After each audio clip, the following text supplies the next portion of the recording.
মেয়েটির বয়ফ্রেন্ড তার বাড়িতে চলে আসে। এদিকে মেয়েটি তার পেটে থাকা বিশ্রী চর্বিগুলোকে লুকিয়ে তারপর দরজা খুলে দেয়। আর মেয়েটির বয়ফ্রেন্ড বাসার ভেতরে ঢুকে মেয়েটির উঁচু পেট দেখে তাকে প্রেগনেন্ট ভাবে।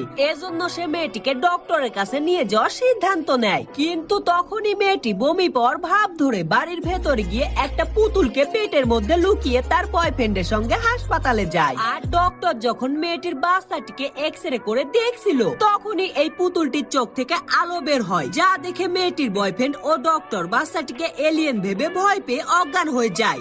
এবং তখন এই মেয়েটি পুতুলটিকে তার পেট থেকে বের করে পুতুলটির ব্যাটারিটিকে খুলে ফেলে দেয় এবং মেয়েটি তার অজ্ঞান হয়ে যাওয়া বয়ফ্রেন্ডকে টেনে বাসায় নিয়ে আসে, যার কারণে মেয়েটির পেটের বিশ্রী চর্বিগুলো আবারও দেখা যেতে শুরু করে। এজন্য মেয়েটি বারবার তার পেটের বিশ্রী চর্বিগুলোকে লুকানোর চেষ্টা করতে থাকে এবং সে তার পেটের চর্বিগুলোকে লুকিয়ে তার বয়ফ্রেন্ডের সামনে যায়। কিন্তু মেয়েটির বয়ফ্রেন্ড